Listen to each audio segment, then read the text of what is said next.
versículo 1, e 13 ao 23. Deixa-me ler aqui somente 2 versículos do texto que nós lemos. O versículo 13 diz assim: Ele nos libertou do império das trevas e nos transportou para o reino do Filho do seu amor, no qual temos a redenção, a remissão dos pecados. Baixe a cabeça, por favor, oremos. Deus, mais uma vez, Senhor, eu vou expor a Tua palavra. Eu preciso da Tua misericórdia sobre a minha vida. Eu preciso, Senhor, que o Senhor tenha misericórdia e eu possa transmitir à Tua igreja aquilo que o Senhor tem colocado no meu coração. Que nós tenhamos um entendimento claro daquilo, Senhor, que Paulo falou aos irmãos de Colossos. E que da mesma forma que eles entenderam, nós também possamos fazê-lo. No nome de Jesus eu oro. Amém. Amados, a carta de Paulo para a igreja de Colossos, ela foi escrita no ano 37, 35, de 35 a 37 da nossa era. Mas é tão interessante, depois você pode ler em casa ela toda, você vai ver que ela tem muito a ver com os dias em que nós estamos vivendo. A preocupação de Paulo para com a igreja de Colossos era que alguma coisa estava acontecendo lá e que tirou a paz de Paulo. Paulo, quando escreve a carta de Colossos, ele está preso. Foi a sua primeira prisão em Roma. Ele escreve tanto a carta de Colossos, como também aos Colossenses, a de Efésios, Filemão. Nessa época que ele estava preso, ele escreve essas cartas. E a carta de Colossenses, ele escreve por uma razão muito simples. O pastor da igreja, por uma coisa interessante, Paulo nunca foi a Colossos, nunca. Paulo não conhecia a igreja de Colossos. Ele conhecia porque lá tinha um grande amigo dele que ele ganhou para Jesus, que era o Epáfras, que era o pastor da igreja. Epáfras comentou por carta o que estava acontecendo na igreja. O que estava acontecendo na igreja de Colossos? Muito bem, lá tinha um grupo, na realidade eram 3 grupos, de pessoas que tentavam de todas as formas desvincular, não é mesmo, a igreja do evangelho genuíno. Tentava de todas as formas persuadir a igreja de que não era bem aquilo que Paulo falava, que o evangelho não era bem aquilo. Primeiro tinha um grupo que era os judaico-gnósticos, né? Judaico-gnósticos, eram judeus gnósticos que eles tentavam impor a sua doutrina, dizendo que, na verdade, não é bem aquilo, né? Que esse evangelho que Paulo pregava e que Epáfras pregava, era um evangelho que não era bem aquilo, que de verdade você precisava continuar com os costumes judaicos, mas que esse Jesus que Paulo falava, na verdade, ele não era filho de Deus. Este era um ensinamento que esse grupo tentava persuadir a igreja. O outro grupo também era os judaizantes.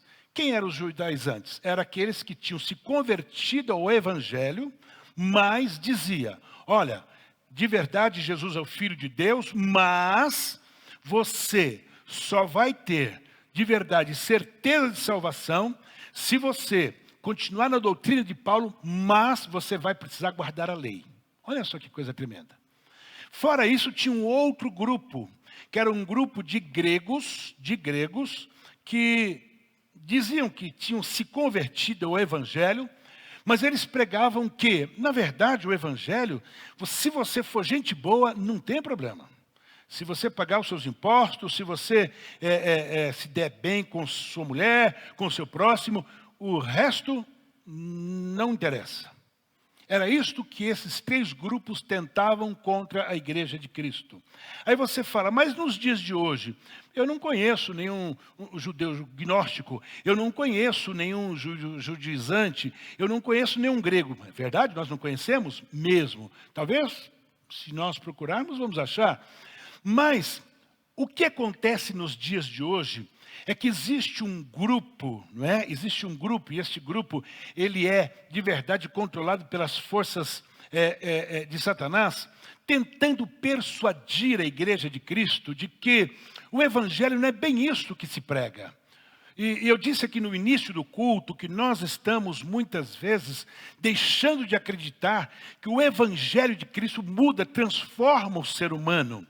Muitas pessoas hoje acham que por frequentar uma igreja, acham que por ofertar, por dizimar, porque nasceram dentro de uma casa em que o pai, a mãe, ele era cristão, ele também está tudo bem. E ele continua tendo uma vida normal, se esquecendo de que existe um texto que diz que sem santidade ninguém verá Deus.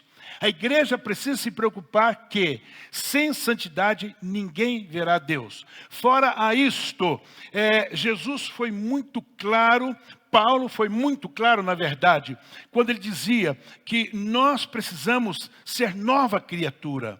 E essa questão da nova criatura é que eu preciso ter esse entendimento. O que é ser uma nova criatura?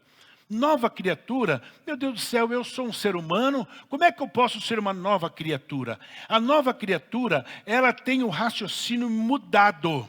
Automaticamente, aquele que é nova criatura não pensa mais como um velho homem, não pensa mais como aquele que nunca teve um encontro com Jesus. Porque as pessoas que tiveram um encontro com Jesus, de verdade, elas têm a sua mente mudada. Porque quem muda a mente do homem é o Espírito Santo de Deus.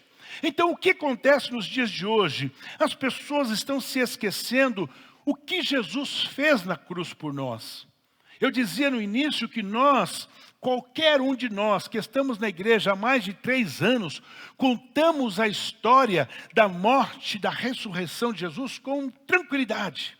A gente sabe os pormenores, a gente conhece os textos bíblicos de Jeremias, de Isaías, de Zacarias, falando sobre a morte de Jesus. É fácil, mas a pergunta que se faz, a pergunta que não quer se calar, você sabe de verdade o que Jesus fez na cruz por você? Você tem esse entendimento? O que Jesus fez por mim? Você é um frequentador de igreja, você é um religioso, você simplesmente se acostumou, não é? Porque não tem coisa melhor do que você ter um grupo de pessoas que você se relaciona. Bom demais, igreja também é isso, igreja é comunhão, isso é bom demais, mas a pergunta, você tem entendimento? Você compreende o que Jesus fez por mim e por você na cruz do Calvário?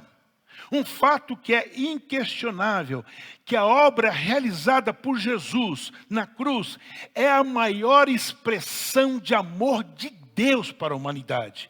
É a maior expressão de amor, não é? Que nós podemos entender. Nós temos visto hoje muitas pessoas se declarando, olha, eu te amo, eu amo a empresa que eu trabalho, eu amo os meus amigos, eu amo a minha esposa, eu amo o meu marido, mas daqui a pouco não ama mais. Já viram isso?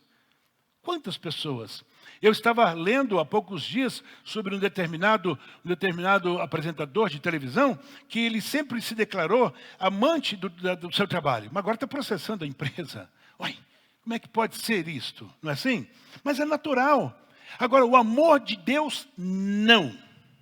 O texto diz que Deus prova o seu próprio amor para conosco pelo fato de ter Cristo morrido por nós, sendo nós ainda pecadores. Veja só, aqui está a prova do grande amor de Deus para conosco.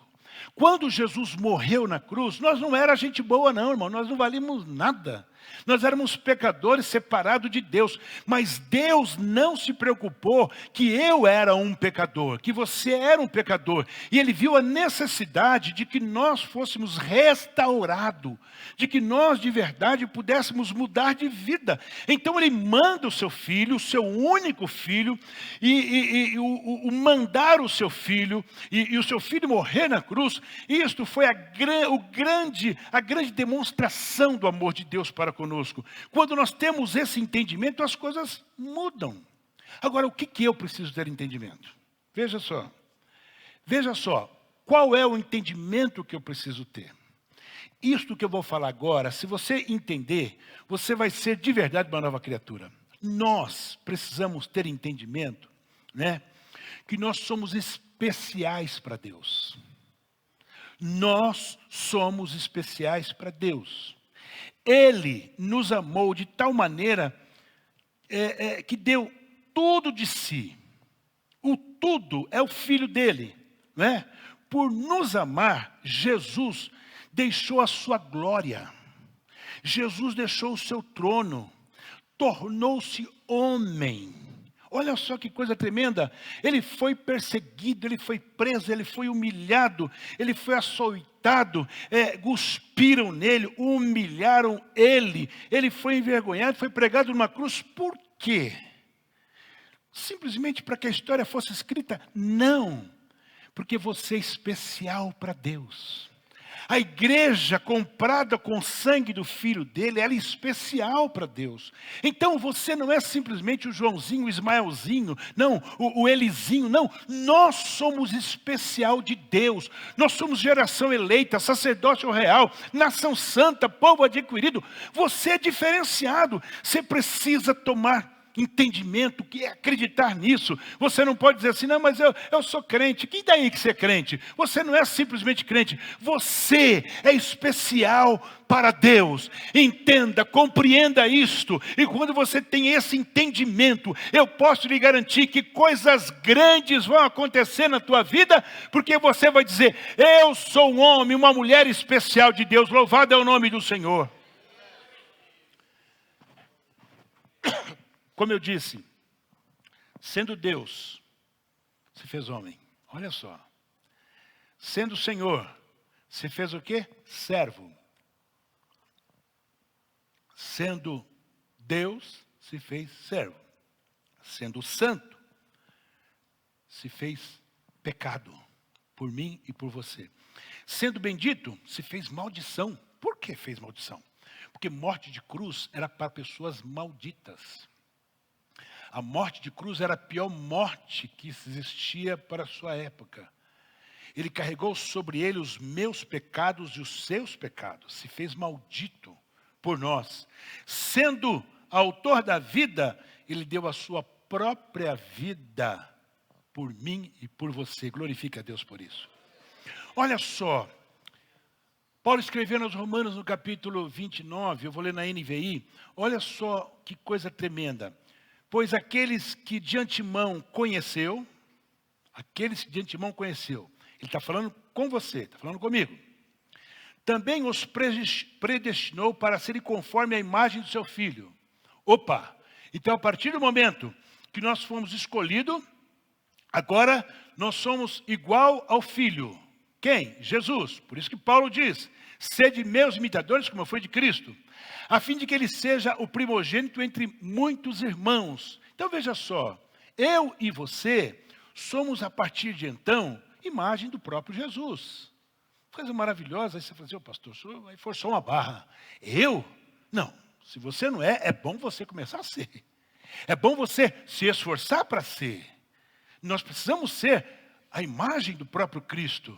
Paulo citou várias vezes, ser de meus imitadores como eu fui. Nós precisamos imitar Cristo aqui na terra. Olhando para o texto de Paulo, que ele escreve aos irmãos de Colossos, nós podemos enxergar de verdade a obra de amor que Cristo realizou por nós na cruz. E quando nós entendemos de verdade o que Jesus fez na cruz por nós, aí sim, nós podemos bater no peito e falar, eu sou salvo na pessoa de Jesus. Eu não sou salvo porque frequento uma igreja. Eu não sou salvo porque eu tenho uma religião. Eu não sou salvo porque eu nasci dentro de um lar evangélico. Não. Eu, quando compreendo o que Jesus fez por mim na cruz, eu posso bater no peito e dizer, eu sou salvo na pessoa gloriosa de Jesus. O que foi que ele fez? Primeira coisa, ele nos libertou. Você fala, não, isso eu sei, isso eu já sei, sabe? Será que você sabe mesmo? Veja só, no versículo 3 diz, ele nos libertou do império das trevas. Não foi que ele te libertou de uma cadeia qualquer. Ele não te libertou porque você estava preso dentro de uma casa. Não. O verbo libertar aqui, ele tem um significado no seu original muito interessante. É salvar, libertar de algum tipo de servidão ou escravidão. O verbo libertar aqui também significa o quê? Livrar do perigo. Então vamos entender isto, tá? Eu? Não, nunca tive preso. Eu tenho a ficha limpinha, pelo amor de Deus, né? Esses dias um rapaz veio lá no meu carro pedir dinheiro, moço bonito assim, estava até bem vestido, ainda bem vestido. Eu falei, moço, você tem a ficha limpa? Eu tô de, como é que fala quando o cara tá assim? Isso, estou de condicional. Eu falei, tudo bem, tá? Eu falei, então tá. Aí dei o livrinho para ele, falei de Jesus para ele. Esse moço, por exemplo, está de condicional. Ele não pode quebrar condicional, que aí ele volta. Nós estávamos pior do que esse cara. Nós estávamos presos, como diz o texto, império das trevas. Nós vivíamos debaixo de uma servidão. O que é você viver debaixo de uma servidão? Você fazia coisas que hoje você olha e fala, meu Deus, eu estava doido. O que eu fiz na vida? Ainda que você já esteja salvo, liberto, mas tem hora que você lembra do que você já fez um dia, você fala, mas como é que eu era capaz de fazer aquilo? Porque você estava debaixo do império do mal, o poder de Satanás, e você não tinha vontade própria. Quantos de nós tem parentes, amigos, que você fala, e o cara não se acerta, o cara não se volta para Deus, ele está preso, ele está debaixo da servidão de Satanás, o domínio, a autoridade de Satanás sobre a vida dele, não permite que ele consiga sair daquela vida de vício, de prostituição, de adultério, de fornicação, de engano. A pessoa não consegue, por quê? Debaixo de servidão. Irmão, minha vida e a tua vida. Você falou, pastor, não, eu nasci dentro de um lar. Não, você nasceu debaixo do pecado. Essa expressão libertou, confirma que a obra de libertação foi absoluta. Ela foi consumada por aquilo que Jesus fez na cruz. Eu preciso entender isto. Você não pensa que você era gente boa, não.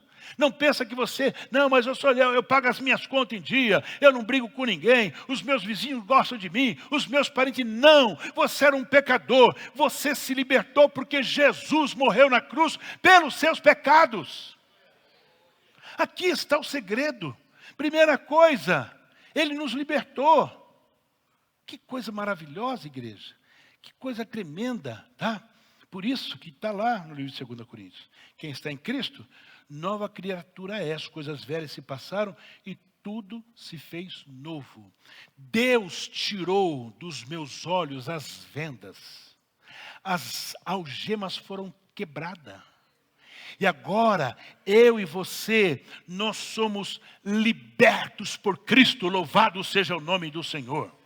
Segunda coisa, o que Jesus fez na cruz? Ele nos transportou. Transportou? Transportou. Olha só o que o texto diz, o versículo 13 ainda. E nos transportou para o reino do Filho do seu amor. Nos transportou. Deus não apenas nos tirou da região da morte, do pecado, como também nos transportou para dentro do reino da luz, o reino do Filho do seu amor, Jesus. Houve um translado, né? Houve uma transferência, uma mudança imediata de local. Deus nos tirou do império das trevas para o reino da luz. Como é que isso aconteceu? Deus mudou a nossa posição. A Bíblia diz que nós éramos filhos da ira, agora somos filhos de Deus. Olha que coisa maravilhosa. A palavra original grega, traduzida para o verbo transportou, significa o quê? Significa remover de um lugar para o outro. Essa expressão era muito comum no tempo de Paulo. Por quê? Quando uma nação, ela invadia outra e ela ganhava a guerra, o que ela fazia? Ela pegava normalmente as cabeças boas, os ricos, e transportava eles para o seu país. Tá? Isso você vê na Bíblia, Daniel, seus amigos, né? e tantos outros. Tá? Então, veja só, era um termo antigo que se usava quando um vencedor transportava a riqueza, os ricos, as pessoas que tinham a cabeça boa para o seu país, para beneficiar o seu país. Mas em termos espirituais, isso tem um valor muito grande. tá? É um translado do poder de Satanás para o senhorio de Cristo. Antes, quem conduzia a minha vida e a tua era Satanás.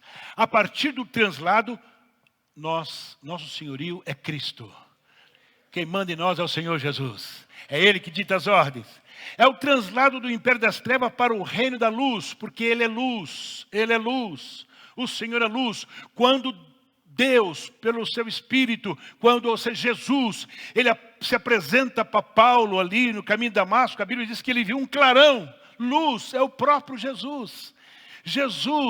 Quando Jesus, ele estava morto e ele ressuscita, não é? A pedra é removida, os soldados dizem que viram um clarão, luz, Jesus é luz. Nós fomos transladados do império das trevas para o reino da luz, que é Jesus. Então você não é qualquer um não, você hoje está no reino da luz, louvado seja o nome do Senhor.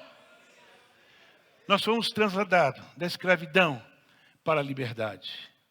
Quando digo escravidão, quero frisar novamente. Nós fazíamos aquilo que nós não queríamos fazer. Nós não tínhamos força para deixar o vício.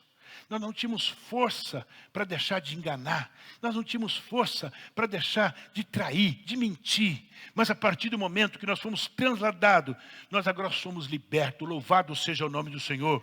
É um translado da condenação para a remissão de pecado. Eu estava condenado. Eu estava perdido. Mas a partir do momento que eu recebi Jesus como Salvador, a minha vida se transformou. Na vida do cristão, a obra da cruz tem o antes e depois. Quem você era e quem você é hoje. Hoje você é filho, louvado seja o nome do Senhor. Antes, andávamos no cativeiro do diabo, acorrentado pelo pecado. Agora, estamos livres, libertos e salvos pela obra de Jesus. Aonde? Na cruz. Tem esse entendimento. Foi na cruz que Ele nos redimiu. Foi na cruz que Jesus nos redimiu. Então veja só, primeira coisa, na cruz, de verdade, Ele nos libertou. Depois Ele nos transportou. E depois Ele nos redimiu. O versículo 14 diz, nos qual temos a redenção. Aqui, o redimir significa libertar um prisioneiro mediante a um resgate, a um pagamento. O que é o resgate? Resgate, você tem que pagar para resgatar. Israel, por exemplo, agora está resgatando o seu cidadão que estava na mão do Hamas. Mas para que isso aconteça, o Hamas, por exemplo, libertou ontem 3 israelenses. Israel libertou 180. Olha só. 3 israelenses e 180 do Hamas. Olha só a discrepância. Com Jesus não foi diferente. Com Jesus não foi diferente. É a libertação do local que você estava preso mediante o pagamento de uma quantia, valor combinada. É o valor pago por essa libertação. É a ação de libertar alguém de um determinado lugar. Quem fez isto? Deus nos comprou. Deus nos comprou, não com prata nem com ouro, mas com sangue precioso do seu Filho, amado Jesus o Cristo. Eu não sei se eu comentei aqui, que a pastora está com vontade de assistir as Crônicas de Nárnia. Alguém já assistiu? E aí, nós fomos assistir, eu estava lembrando, quando eu assisti, lembrei. Um dos meninos, ele se empolgou com a feiticeira, né? E ele então caiu no conto do vigário. Aí, quando a feiticeira encontra com o leão, que é a representação de Jesus, fala assim, ele é meu, ele se entregou para mim. Quem assistiu o filme lembra disso. Ele é meu, não tem jeito. Aí o leão fala para ele, entra aqui na tenda. Aí o leão entra com ela e fica lá conversando com ela, ninguém vê a conversa.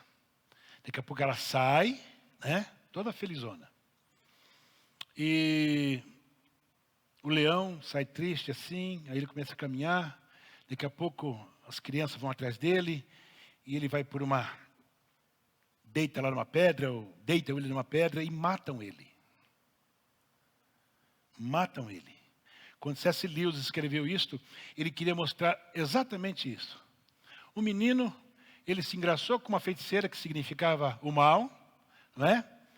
E a feiticeira disse, agora é meu, ele se entregou para mim. Aí o leão conversa com ela, falando, tudo bem, eu vou morrer por ele. E assim foi o que Jesus fez. Nós estávamos entregue a Satanás. Aí Jesus falou assim, não, Deus falou, eu vou redimir esse povo, ele é especial para mim. Irmão, pensa aqui comigo, eu já disse isso aqui diversas vezes. Você é o único ser nesse planeta que é a imagem e semelhança de Deus. Deus te amou. Deus te amou demais. Quando Ele fez o homem, Ele se agradou do que Ele fez. Quando Ele te fez, Ele se agradou. Ele precisava te redimir. Então, Deus nos comprou não com prata nem com ouro, mas com o sangue precioso do seu Filho Jesus o Cristo.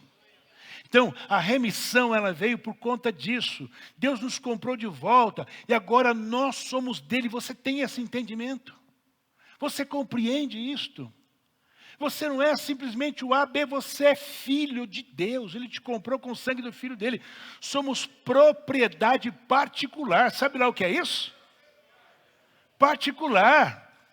Não, você é particular de Deus. Glorifica a Deus por isto. Somos de Deus por direito de criação, porque Ele nos criou à sua imagem e semelhança, e também somos dele por direito de redenção, pois Ele nos comprou com o sangue do seu Filho.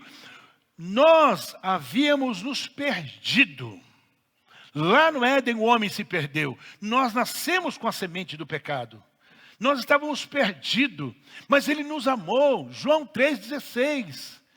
Né? E o texto é tão claro, Deus amou o mundo. Lá não fala que Deus amou o Joaquim, o Antônio. Né? Existem alguns ensinamentos que Deus predestinou fulano e beltrano, o resto vai tudo para o inferno. Isso é mentira. A palavra de Deus é clara, Deus amou o mundo. Amou o mundo.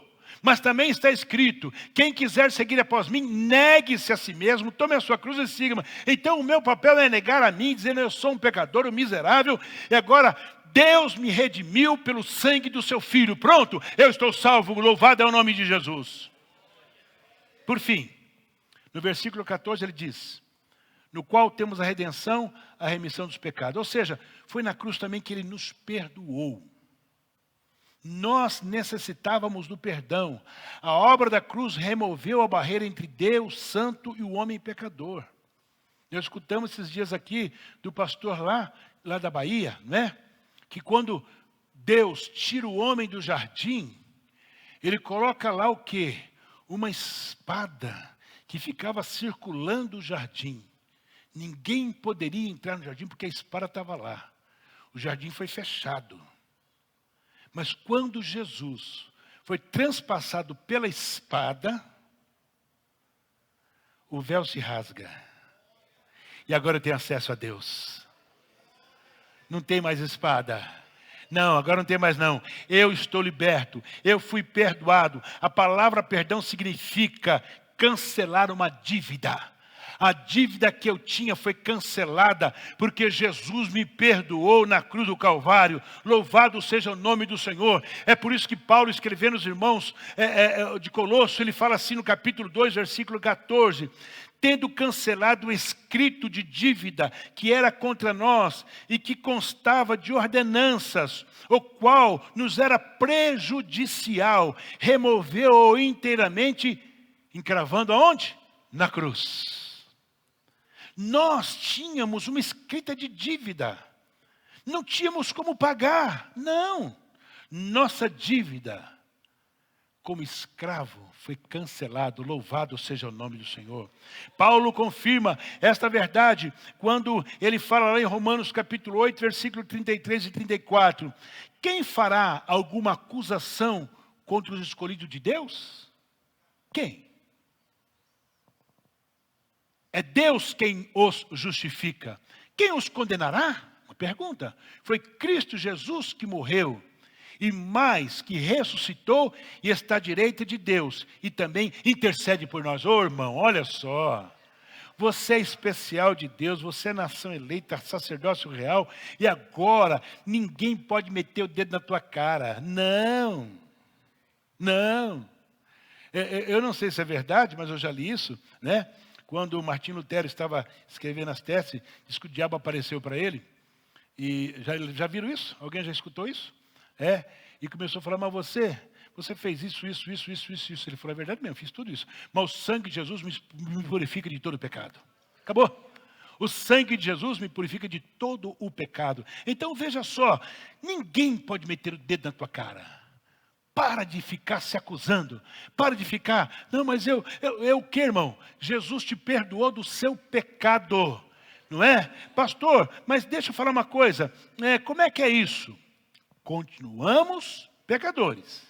Mas agora pecadores redimidos. Agora eu peco no meu cotidiano. Às vezes no meu pensamento, às vezes até com ações. Mas eu chego lá e falo, Senhor, me perdoa. Eu sou redimido. Louvado seja o nome do Senhor. É por isso que o texto diz, é Deus quem os justifica. Ninguém pode apontar o dedo e me condenar. Cristo morreu. E mais do que isso, ressuscitou. E Ele intercede por mim. Então, quando eu erro, quando eu peco, quando eu faço aquilo que eu não devia fazer, eu falo, Senhor, tenha misericórdia de mim. O teu sangue me perdoa de todo pecado. E o teu pecado é perdoado. Louvado seja o nome do Senhor. Foi na cruz que Ele nos libertou. Foi na cruz que Ele nos transportou. Foi na cruz que Ele nos redimiu. Foi na cruz que Ele nos perdoou. Se você tiver esse entendimento, essa compreensão, você pode ter certeza de uma coisa, a sua vida será outra. Creia nisso no nome de Jesus. Foi Ele quem morreu na cruz e pagou o preço da nossa salvação. Não há salvação em nenhum outro, não existe salvação. Ainda que o mundo admira a Buda, a Maomé, Allan Kardec e tantos outros líderes religiosos. Nenhum deles morreu por você. Ele foi escolhido por Deus para salvar o mundo. Somente Ele. É por isso que Ele disse, eu sou o caminho, a verdade e a vida. Ninguém vai ao Pai se não for por mim. Baixe tua cabeça, vamos orar a Deus. Senhor Deus e Pai, eu te louvo, Senhor, e te agradeço. Porque o Senhor tem, nessa noite, de uma forma tão especial, o Senhor tem falado, Senhor, ao meu coração durante esta semana. E hoje eu pude transmitir à tua igreja a tua palavra. E a tua palavra, Senhor, tem nos deixado muito claro,